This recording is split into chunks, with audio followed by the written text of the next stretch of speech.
So as you can see there, this case has rocked the community as grief makes way for anger and outrage. But what would push a mother to harming her own children? As we attempt to answer that question, let me just give a quick warning that the following discussion may contain graphic details. Also, another thing to note, importantly, is that the mother in this case, Tiffany Meek, has not been found guilty, at least not of yet, of murdering her son, Jayden-Lee Meek. Our discussion is about understanding the phenomenon of children who are harmed by their parents. With that, let's welcome our guest, Senior Research Specialist at the Human Sciences Research Council. Dr. Gadija Khan is with us now via video link. Doc, it's lovely to have you on the program. Thanks very much indeed for making time to speak to us. I think as we enter this really delicate discussion, it's important to kind of break down the terminology. Help us understand what philicide is and how something like this happens. Okay, thank you so much for this important topic, or to have a conversation about this. I think philicide, so the definition of philicide is the deliberate killing of a child by the parent or caregiver. And it often, as you saw in the instance with Jayden-Lee, it often happens in the home, a space where children should feel safe and where they are emotionally and physically dependent on this individual. So I will during the conversation, I will draw on an analysis that we conducted of media reported philicide cases between 2003 and 2024. We found 55 cases which involved 124 children that were targeted, with 110 children being killed and 14 surviving this intentional murder by their parents. And surprising to us, given the nature of violence in South Africa, we found that the most common mode of killing was poisoning compared to assault with hands or objects. And then also we saw strangulation as a way of murdering children. And so that in a nutshell is philicide, and we can go into the risks and the contributory factors of philicide cases and who may particularly be at risk. Let's perhaps dive straight into it, Doc. I mean, I can imagine for a lot of the community members, for example, who are with this mother as they were trying to get answers, are asking themselves what they missed, right? What are the telltale signs that a guardian, a parent is possibly planning something like this? Thank you for this again. I think it's a crucial question because recognizing early signs can definitely save many lives. When we talk about distress, particularly for caregivers, and we're not just talking about clinical or mental illnesses, although that is part of it, but we're also talking about the emotional overwhelm or social isolation. And I think also that silent erosion of someone's ability to cope and then also to be able to parent. So I do want to also link this to the gendered nature of caring and how there's this expectation that specifically women are meant to care for children. And so I will speak to how some of the signs can be a sense of hopelessness and despair.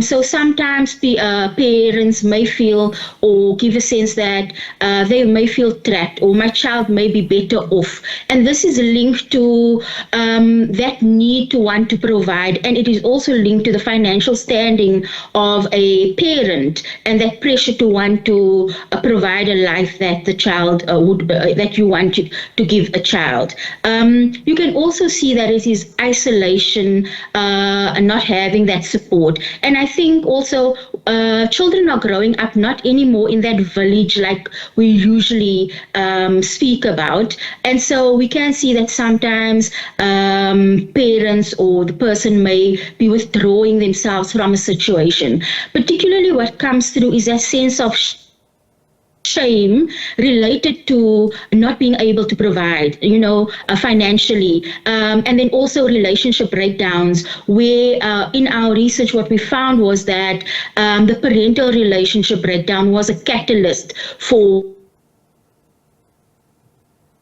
particularly around unresolved issues, and then what we refer to as revenge filicide, that was particularly common among male or father perpetrators who would want to get back at the partner. And I think it's really a combination of things where we have to tap into that idea that we need to offer a little bit more support to parents, because we won't know if someone is going through something, because we have that expectation that parents are just meant to cope with something specifically. Yeah, absolutely. I mean, there's African idioms about how it takes a village to raise a child, and that's partly because of just how much of a task that is. But what I'm hearing, Doc, from you is such a complex issue, right? And by that I mean there are so many different layers to this. The overriding sentiment in communities like the one where Jayden-Lee comes from is that of rage. You know, people want a prosecution of a mother who is accused of these kind of things. The sense I'm getting, though, is that the research is calling for a whole lot more of a nuanced approach, you know, looking at this through the lens of this parent also in some ways suffering from some or the other pressure. Is that really the message?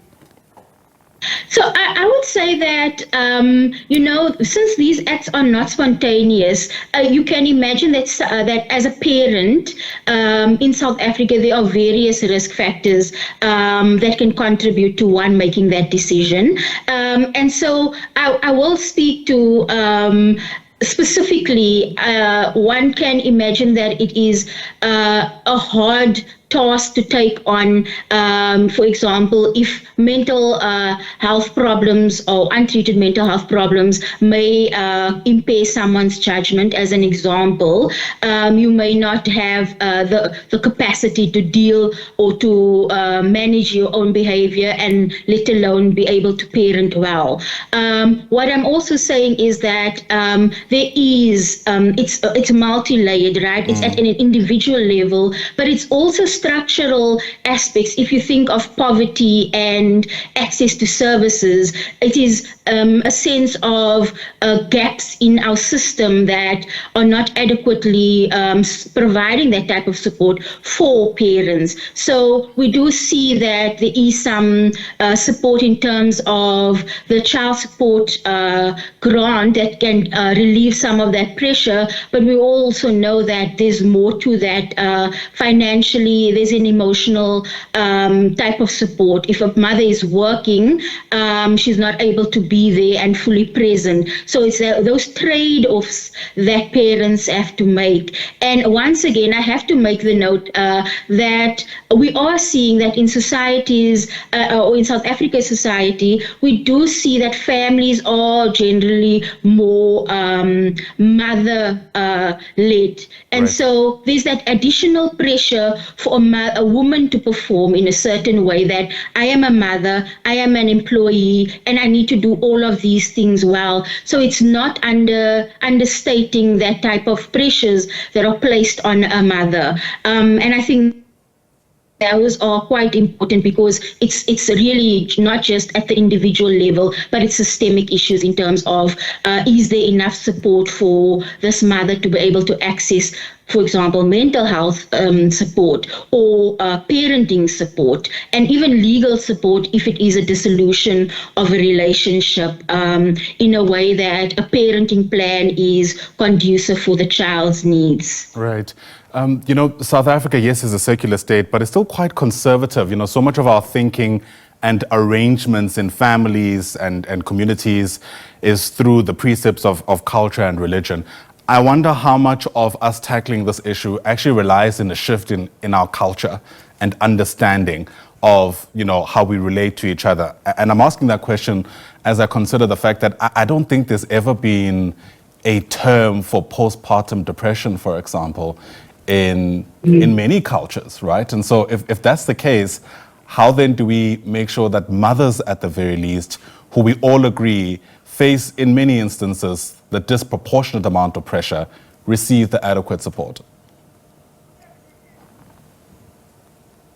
Sorry, I missed you a little bit at the end, but I got the gist of your question. So I do think that really it's about, and the notion that I bring in is that notion of the invisible care that is linked to a gendered role, right? And in many of our cultures, we definitely see that a mother or a woman is meant to be a perfect partner, a perfect mother, and then also in today's context, a perfect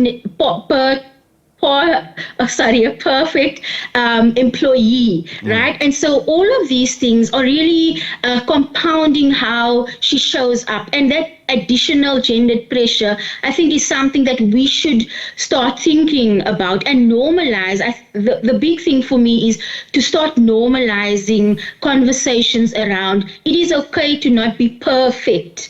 And I think that is something that we need to get through, because these are the narratives that are brought down, and beliefs that are brought down from generation to generation. You need to rush home to cook, you need to rush home to this, you need to, and I think it's, you need to be this perfect individual. And I think those are the pressures that we see women starting to crack. And I think starting with those conversations around it is okay to seek help if I need it. And I think because also there's this double stigma around, if I'm not okay, I can't seek help.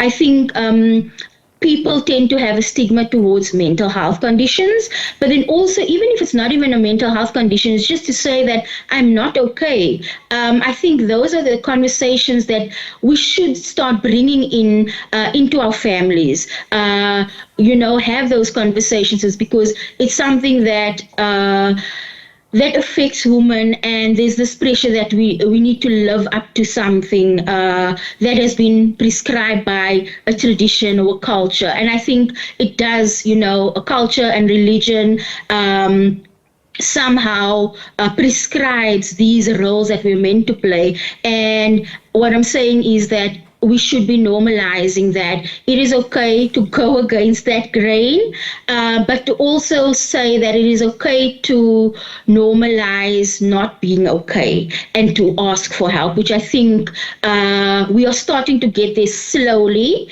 The new generation is really trying to not be the super mom and the superwoman. So we are getting there very slowly, but those conversations still need to be had, because they are still filtering down to younger generations. Yeah, it's such a pity that it took this event to get us here, but hopefully we're starting to move in the right direction. And once again, this is not to justify the actions of anybody found guilty of harming their children, but I think having these nuanced discussions certainly has its place. Dr. Gadija Khan, appreciate your time and your insights. Thanks very much indeed. Dr. Khan is a senior research specialist at the Human Sciences Research Council.